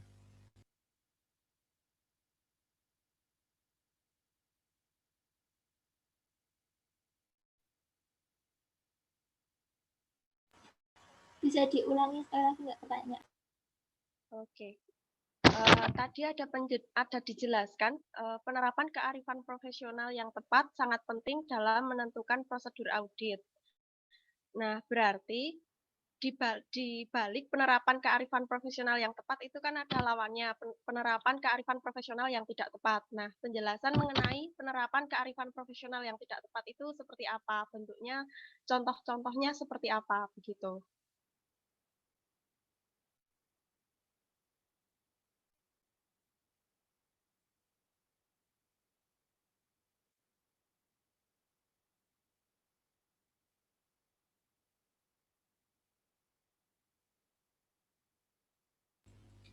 Bagaimana kelompok 10? Apakah sudah paham terkait pertanyaannya?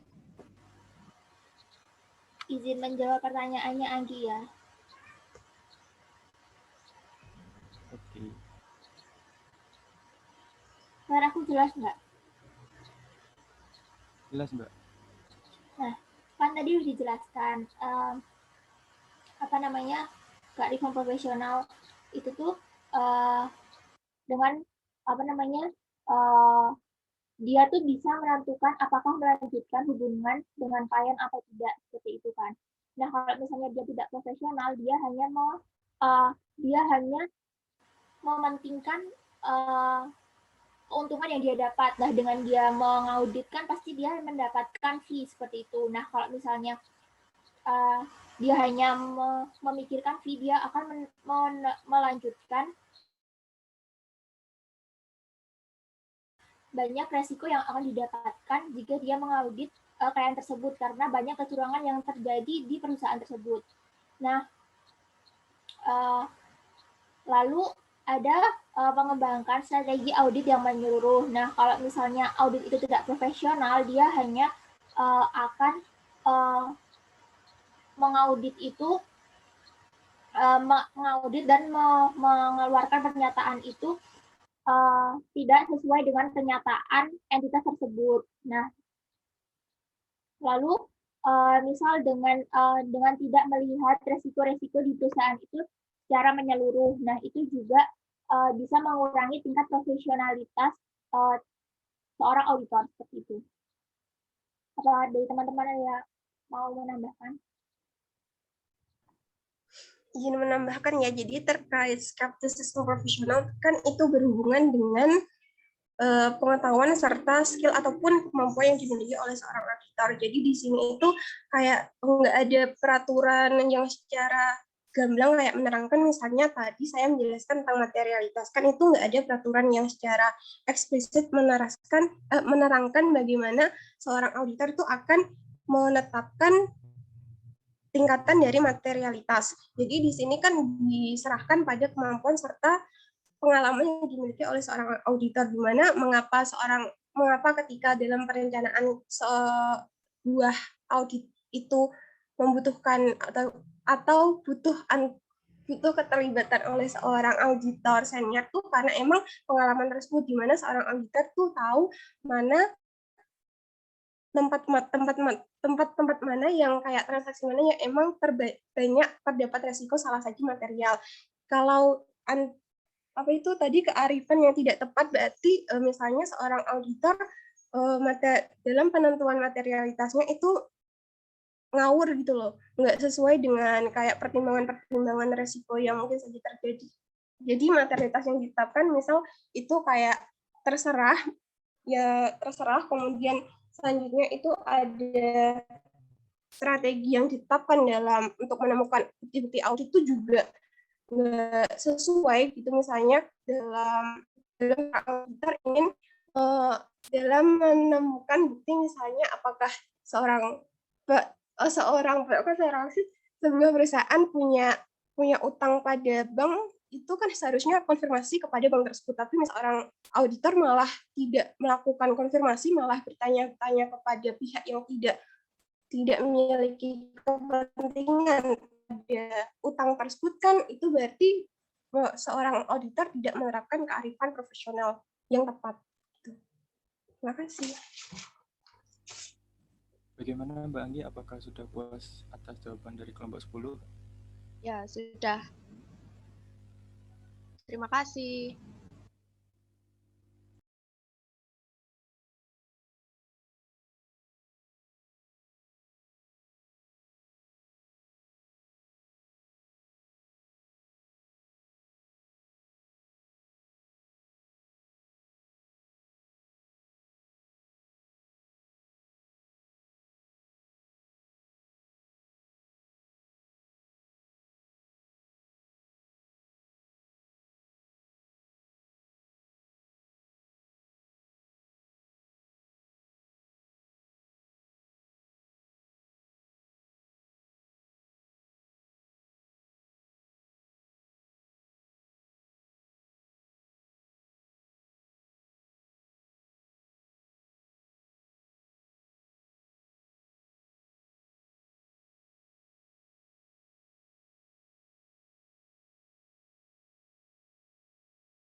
Bagaimana kelompok 10 pertanyaan dari Mbak Danis?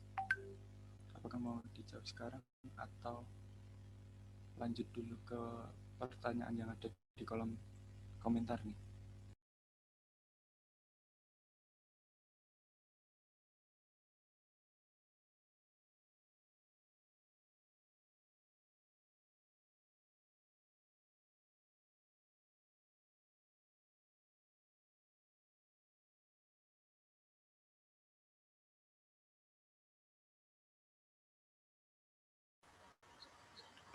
Izin menjawab pertanyaannya punya Danis ya. Baik, silakan Mbak Bukti. Dengar jelas nggak suara? Terdengar dengan jelas. Nah, kalau menurut saya penerapan audit berbasis risiko di Indonesia itu untuk perusahaan-perusahaan besar itu pastinya sudah diterapkan, karena kalau misalnya suatu perusahaan itu tidak menerapkan audit berbasis risiko, pasti kerjasama dengan pihak-pihak eksternal itu akan terhambat, karena pihak-pihak eksternal itu akan memandang memandang sebelah mata perusahaan tersebut dan pasti akan memilih bekerja sama dengan perusahaan-perusahaan lainnya. Dan tidak hanya dalam auditan saja, audit berbasis risiko itu kepentingannya itu lebih untuk kepentingan perusahaan tersebut seperti itu. Jadi kalau suatu perusahaan itu tidak menerapkan manajemen audit berbasis risiko, pasti risiko yang akan dihadapi perusahaan tersebut itu akan tinggi seperti itu. Jadi kebangkrutan juga pasti mungkin terjadi di perusahaan tersebut. Jadi penerapan di Indonesia menurut saya untuk perusahaan-perusahaan yang sudah ternama itu pasti sudah ada audit berbasis risiko seperti itu. Apakah anggota kelompok 10 ada yang ingin ditambahkan, atau dari teman-teman ada yang ingin ditambahkan, menanggapi atau menyanggah? Persilahkan.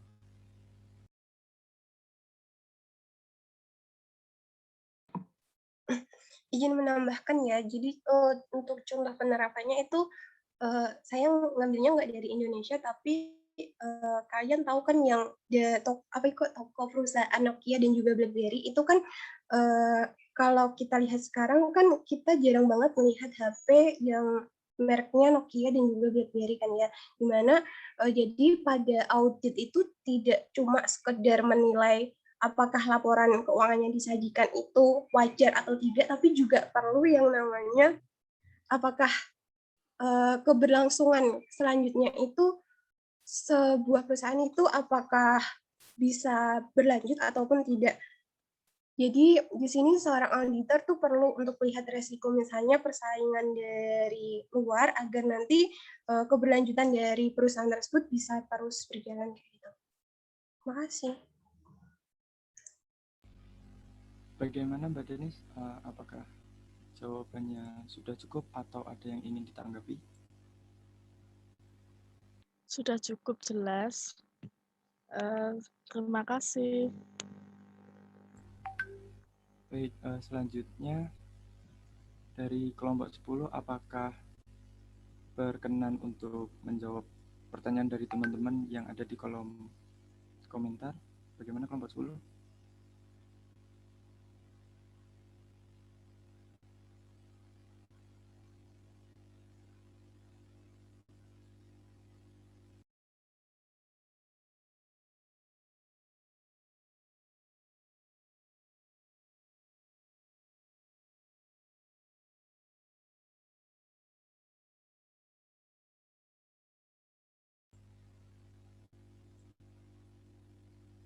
Mungkin saya bacakan saja ya pertanyaan dari teman-teman. Yang pertama ada Mbak Wulan Sari. Izin bertanya, dalam revolusi industri sekarang terdapat resiko cybercrime. Gimana cara auditor itu menanggapi resiko tersebut dan tahap-tahapnya bagaimana? Yang kedua ada pertanyaan dari Mbak Afina Lailatus Yami. Izin bertanya, di masa pandemi seperti ini, kan ada keterbatasan untuk melakukan aktivitas. Nah, bagaimana langkah yang tepat untuk mengatasi keterbatasan auditor dalam mengumpulkan bukti? Lalu bagaimana dengan penerapan audit berbasis resiko untuk keterbatasan audit dalam pengumpulan bukti?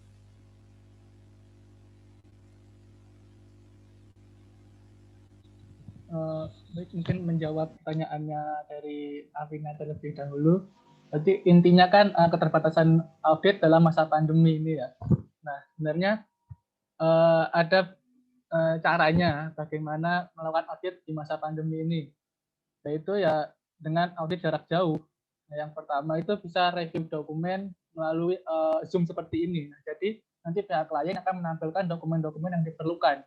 Nah, jadi nanti auditor bisa mengajukan dokumen apa saja yang ingin diterbitkan. Nah, nanti pihak perusahaan itu akan mencari dokumen-dokumen tersebut. Kemudian masih tetap ada namanya inspeksi. Itu masih tetap ada, tapi mungkin anggota yang inspeksi itu hanya beberapa orang. Biasanya kan, biasanya 5 orang auditor yang ke kantor, yang ke perusahaan tersebut. Nah, tapi pas pandemi ini mungkin dikurangi hanya 2 atau 3 orang saja yang ke sana. Kemudian adalah sebenarnya tidak terlalu jauh beda antara pandemi dengan keadaan biasa. Cuma bedakan hanyalah anggotanya saja dan cara pengumpulannya. Yang biasanya kan kita biasanya auditor itu kan harus ke klien kemudian mencari bukti-bukti secara langsung, secara konvensional. Namun di pandemi ini lebih memanfaatkan pada teknologi.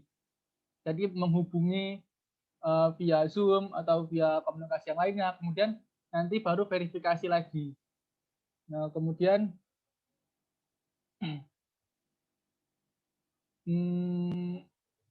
masih tetap ada yang namanya wawancara. Wawancara itu tetap dilakukan baik virtual maupun langsung. Hanya saja ketika langsung tentu ada persyaratan yang lebih lanjut. Saja ada protokol-protokol tambahan dalam wawancara yang dilakukan.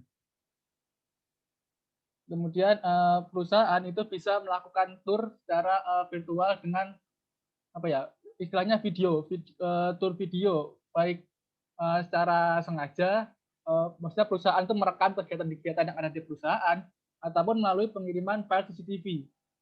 Nah, jadi kan seharusnya bukti-bukti digital itu kan lebih kuat ketimbang bukti-bukti yang secara fisik buatan manusia. Jadi seharusnya itu lebih meyakinkan bukti-bukti yang seperti CCTV itu ataupun bukti-bukti melalui video konferensi itu bisa lebih meyakinkan.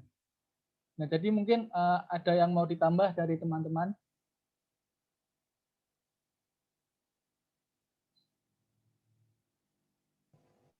Izin menambahkan bisa? Ya.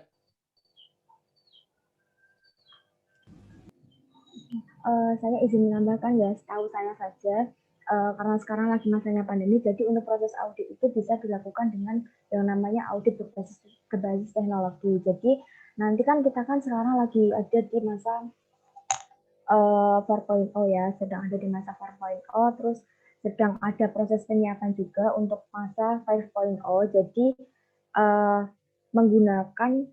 tetap menggunakan tenaga manusia, tetapi juga menekankan pada teknologi. Jadi untuk proses audit itu sendiri bisa dilaksanakan dengan menggunakan teknologi. Jadi nanti itu ada sistem-sistem yang bekerja dalam internal perusahaan itu untuk proses penyiapan audit secara teknologi. Tapi kalau untuk implementasinya di Indonesia, saya belum pernah mendengar untuk perusahaan-perusahaan yang melakukan audit itu secara teknologi. Dan untuk kevalidan data, kemudian untuk kebenaran, sampai akhirnya penerbitan pendapat dari auditor itu sendiri, itu masih diuji. Jadi belum sepenuhnya itu valid, mungkin seperti itu. Tapi kalau untuk di luar itu saya pernah dengar ada yang sudah menerapkan audit berbasis teknologi itu sendiri. Itu setahu saya aja. Terima kasih. Terima kasih Mbak Rima. Mungkin dari teman-teman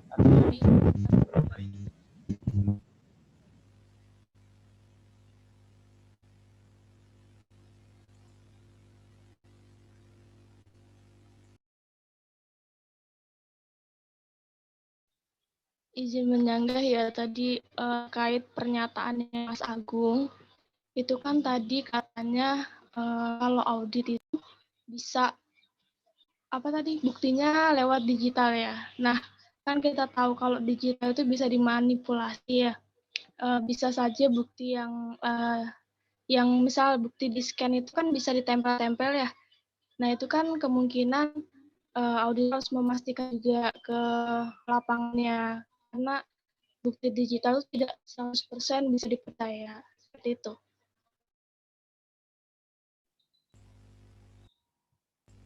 Bagaimana Mas Agung atau teman-teman kelompok 10, apakah mau menanggapi sanggahan dari Mbak Ulan?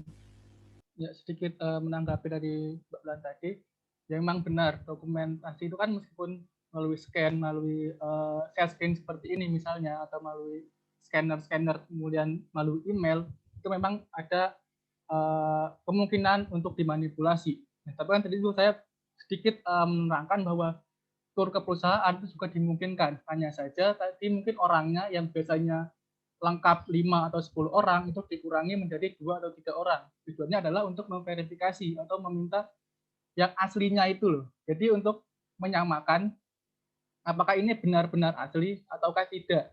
Jadi setidaknya ketika auditor datang ke lapangan, dia sudah tahu apa data yang dia pegang itu ada, dan dia tinggal memverifikasi, sehingga dia tidak terlalu lama untuk berurusan di tempat tersebut. Nah, mungkin kalau ada yang mau menambahkan lagi. Bagaimana? Ya Mas, ada auditor tuh melakukan 2 pekerjaan gitu. Jadi mereka pertama mereka harus mengumpulkan bukti digital tadi, dan mereka juga harus turun ke lapangan. Jadi auditor itu harus 2 kali kerja gitu ya Mas.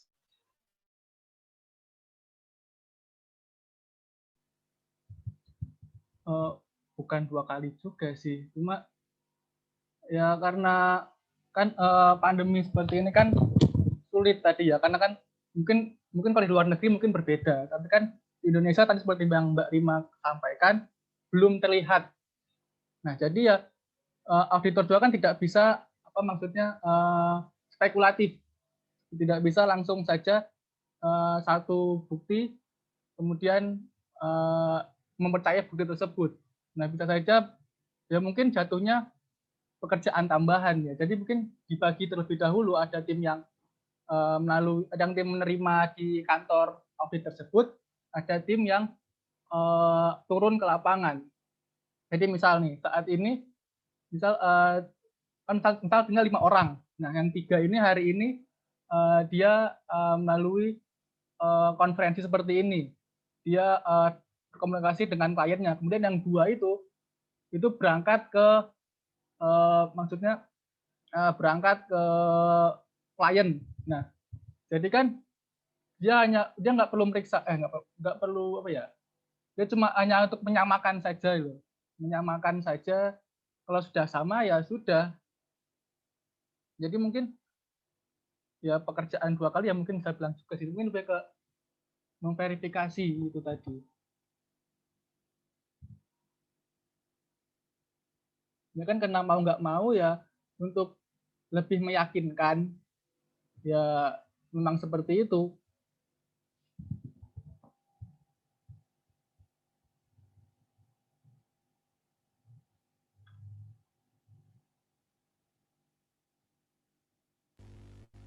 Bagaimana dari teman-teman, apakah ada yang ingin menanggapi atau Izin menambahkan. Silakan Mbak Andin. Jadi kebetulan kakak saya itu kan seorang auditor, dan kemarin tuh saya sempat nanya apa sih perbedaan kegiatannya dia ketika selama pandemi dan sebelum pandemi, dan dia tuh menjawab sebenarnya tuh sama aja, cuman memang membutuhkan waktu yang lebih lama karena keterbatasan jarak dan waktu. Mereka harus benar-benar memastikan bukti-bukti yang diperoleh itu diberikan kepada auditor itu memang yang akurat. Jadi mereka tuh sebenarnya sama aja kayak pemeriksaan sebelum pandemi, cuman mereka memang tidak seintens yang seperti biasanya, seperti itu. Terima kasih.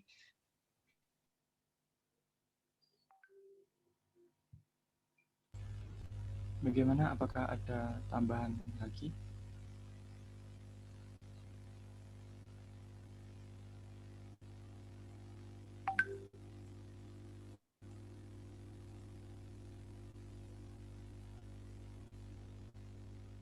Bagaimana Mbak Afina, apakah sudah puas dengan jawaban dari teman-teman yang sudah disampaikan tadi?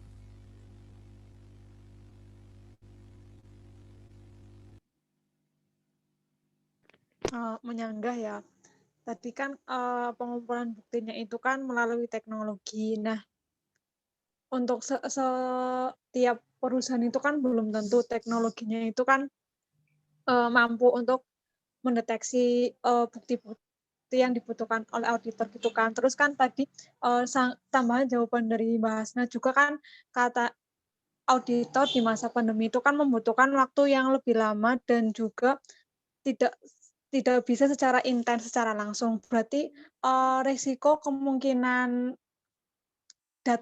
bukti yang diberikan oleh yang dicari audit itu risiko untuk mengalami kecurangannya itu jadi lebih tinggi ya. Terima kasih.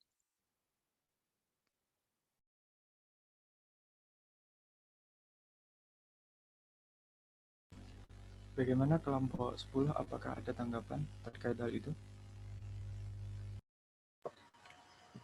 Izin menambahkan ya. Silakan Mbak Bekti. Kan tadi sudah ditambahin juga dari Mbak Hasna.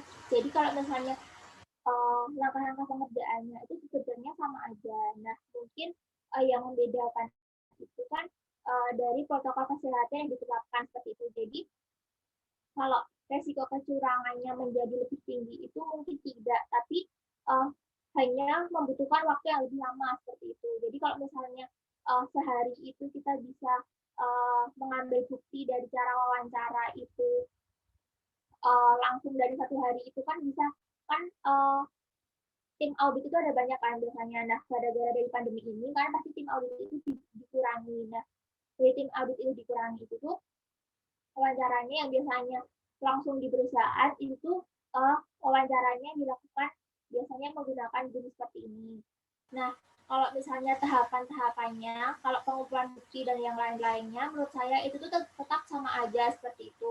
Kan yang penting kita tuh kayak tidak kontak langsung dengan kayak tidak banyak interaksi dengan orang lain seperti itu. Jadi kalau menurut saya memperbesar risiko itu menurut saya tidak. Jadi tergantung penerapan protokol kesehatan dari seorang dari tim auditor tersebut seperti itu.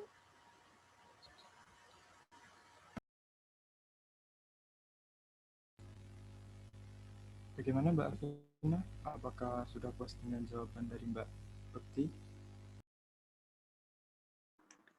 Cukup, terima kasih atas jawabannya teman-teman.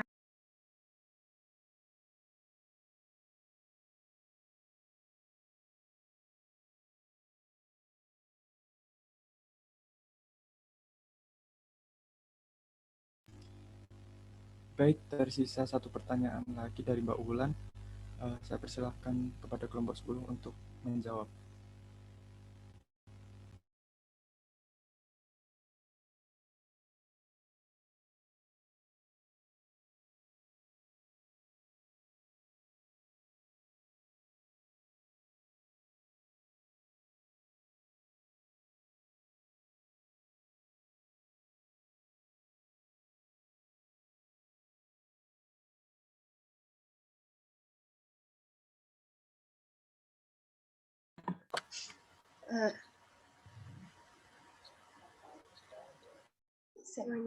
Oke, izin menjawab dari pertanyaan dari Mbak Wulan, yaitu dalam revolusi industri sekarang dapat resiko cybercrime, gimana cara auditor menanggapi resiko tersebut dan tahap-tahapannya gimana. Jadi kan seorang auditor itu bisa mengecek pada security cyber yang diterapkan oleh perusahaan. Kan pastinya dalam perusahaan itu kan akan melakukan security dari cyber, di mana perusahaan tentu kan nggak mau aset-aset yang dimilikinya itu diambil, dia misalnya uang dicuri oleh hacker ataupun lainnya. Tentu kan seorang manajer kan melakukan pengendalian internal. Jadi seorang auditor bisa mengecek apakah pengendalian internal dan juga security crime yang sudah diterapkan oleh perusahaan itu berjalan secara efektif atau tidak. Kemudian jika kayak misalnya sebuah perusahaan itu mengklaim bahwa asetnya itu dicuri oleh misalnya hacker, maka orang auditor tuh bisa mengecek apakah benar dengan bukti-bukti, mencari bukti-bukti untuk menentukan apakah emang benar aset yang dimiliki oleh perusahaan itu dicuri oleh hacker gitu. Kalau ada yang menambahkan.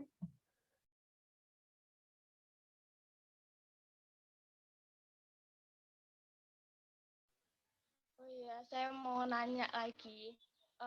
Kejahatan cyber itu termasuk apa namanya, resiko tingkat rendah kah, sedang atau tinggi?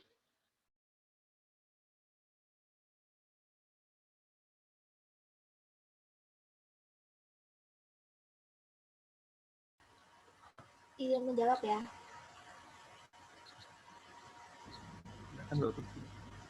Kalau menurut saya untuk tingkat rendah, sedang, apa tinggi itu tergantung background perusahaan itu background perusahaan sendiri.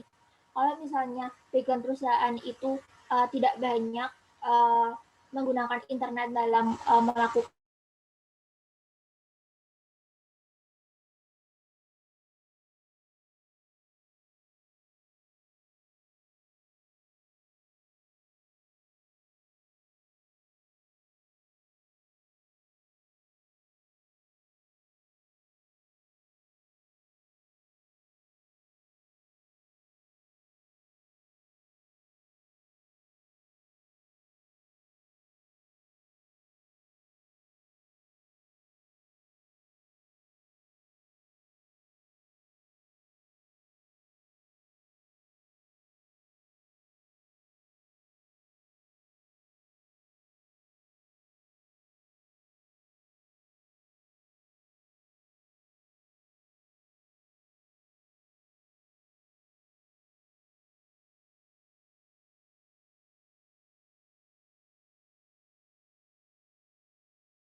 Sepertinya Mbak Putri terkendala jaringan, mungkin teman-teman dari kelompok 10 ingin menjawab terlebih dahulu.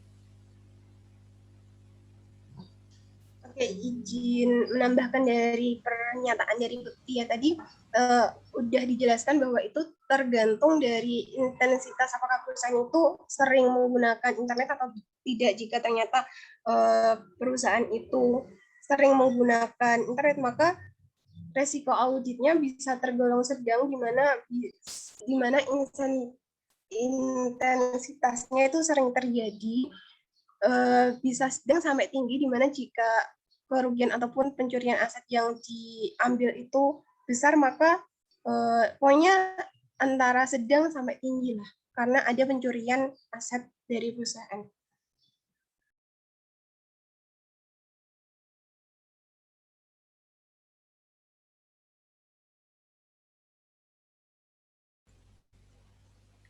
Bagaimana Mbak Bukti, apakah jadi menjawab pertanyaan dari Mbak Ulan?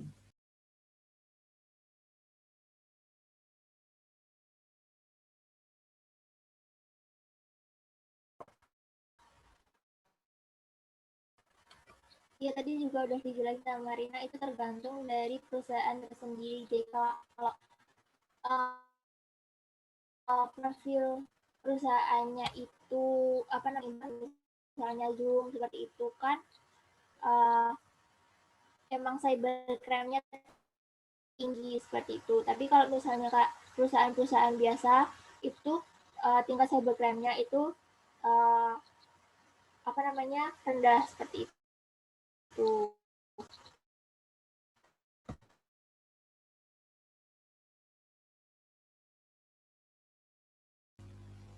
Dari teman-teman yang lain, apakah ada yang ingin menyanggah atau menanggapi?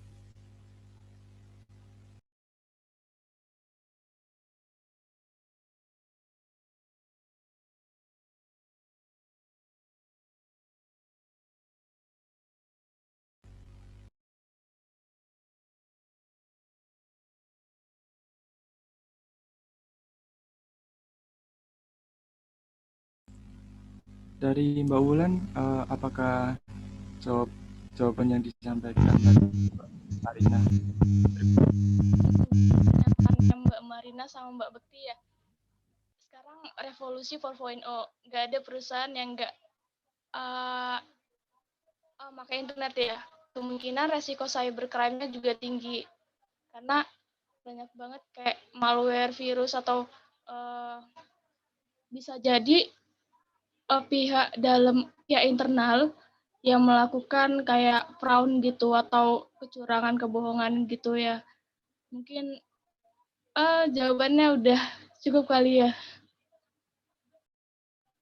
Terima kasih ya buat yang udah jawab.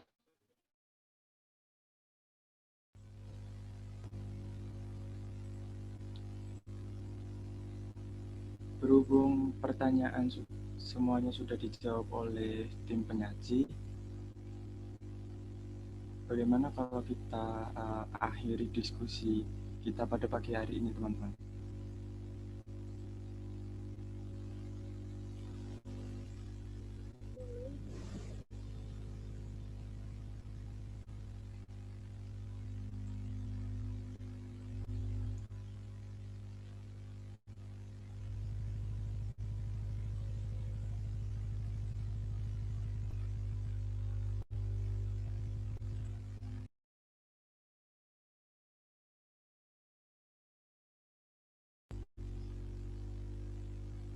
Baiklah, kita akhiri diskusi kita pada pagi hari ini.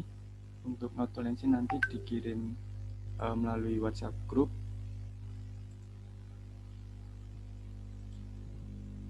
Saya selaku moderator mengucapkan minta maaf semisal penyampaian dari saya ada kekurangan, kesalahan kata. Saya minta maaf sebesar-besarnya. Cukup sekian